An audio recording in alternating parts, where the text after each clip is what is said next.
The crimson halls of the royal palace echoed with whispered disappointments as Queen Vexitara gazed upon her youngest daughter.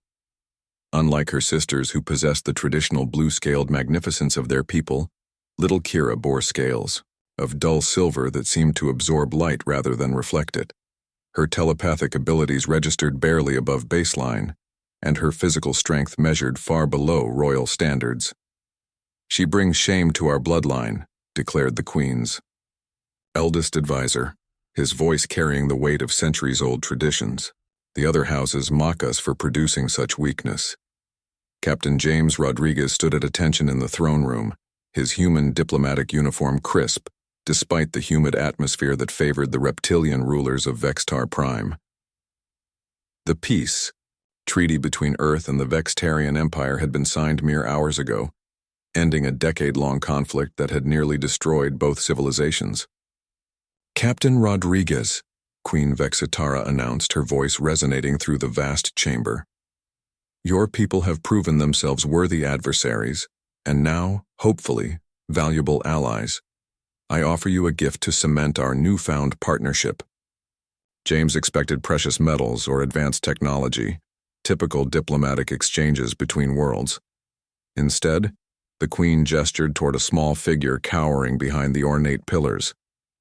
"I present to you my daughter Kira. She will serve as a cultural ambassador, living among your people to learn human ways. Perhaps your species can find some use for her where we have found none." The words struck James like physical blows. He watched the young alien's silver scales dim further, her large amber eyes filling with what could only be described as profound hurt. The casual dismissal of her own child by the Queen violated every human instinct he possessed. "Your Majesty," James replied carefully, "I would be honored to serve as Kira's guardian, but only if she agrees to come willingly." The court erupted in surprised murmurs. No one had ever asked for the child's consent in matters of state. Kira lifted her head, studying the human with curious intensity. Something passed between them, an understanding that transcended species barriers. She nodded slowly, stepping forward with newfound dignity. The journey to Earth Colony Station Gamma took 3 standard weeks aboard James's vessel, the UES Defiance. Initially, Kira remained withdrawn, speaking only when directly addressed. She ate sparingly and spent most of her time staring out the observation windows at the stars streaming past. On the 7th day, James found her in the ship's small library, struggling with a basic English primer. Her clawed fingers moved awkwardly across the tablet's surface, frustration evident in her posture. "May I help?" James offered, settling into the chair beside her. "Your written language lacks logical structure," Kira observed, her accent heavily influenced by her native tongue's clicking consonants. "Why do you use different symbols for the same sounds?" James chuckled, remembering his own struggles with alien linguistics. "English evolved from many languages mixing together over centuries. It's complicated, but that complexity allows for incredible expression." Over the following days, their tutoring sessions became the highlight of both their routines. James discovered that Kira's supposedly weak telepathic abilities actually functioned quite differently from typical Vextarian norms. Rather than projecting thoughts aggressively, she possessed an uncanny ability to sense emotions and underlying meanings. "Your crew member Tom is deeply worried about his daughter's illness," Kira mentioned during one lesson. "The anxiety radiates from him like heat from your ship's engines." James paused his explanation of irregular verbs. "How could you possibly know that? Tom hasn't told anyone about his family problems." "I feel it," she explained simply.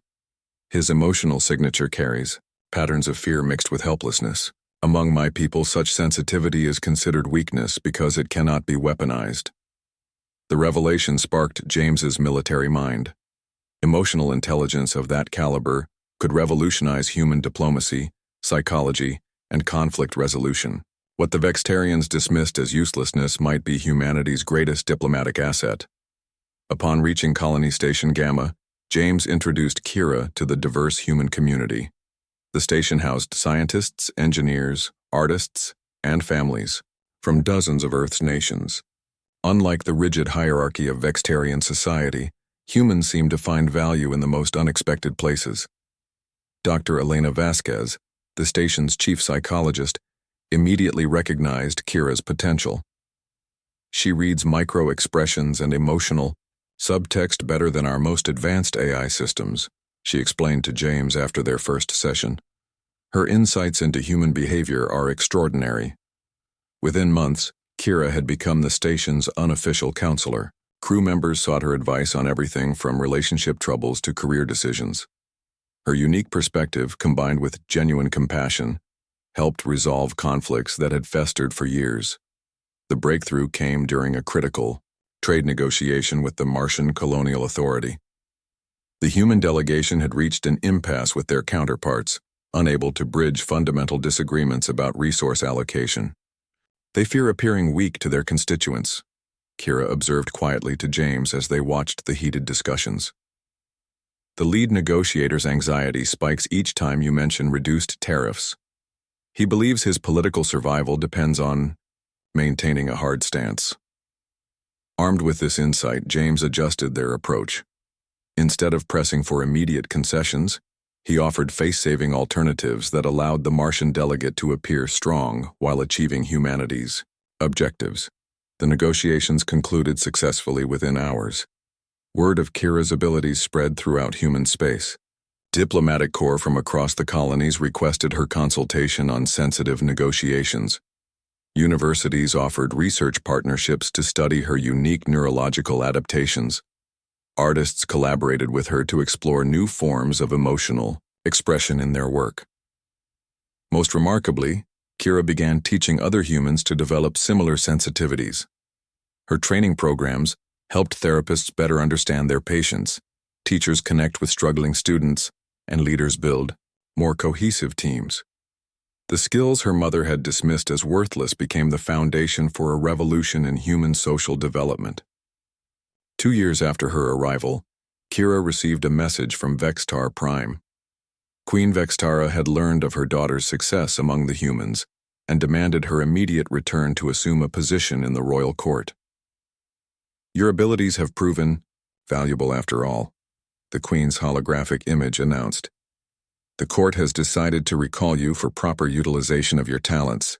Kira studied the message for long moments before crafting her reply. Her comment had become flawless, her confidence unshakable. "Mother, I am grateful for the opportunities you unknowingly provided me. However, I have found my true purpose among people who value what I offer rather than what I lack. I respectfully decline your summons and choose to remain where I am appreciated." James watched with pride as Kira sent the message. The overlooked daughter had become a bridge between worlds, proving that worth cannot be measured by traditional standards alone. In the vast tapestry of interstellar relations, sometimes the greatest treasures are those others discard.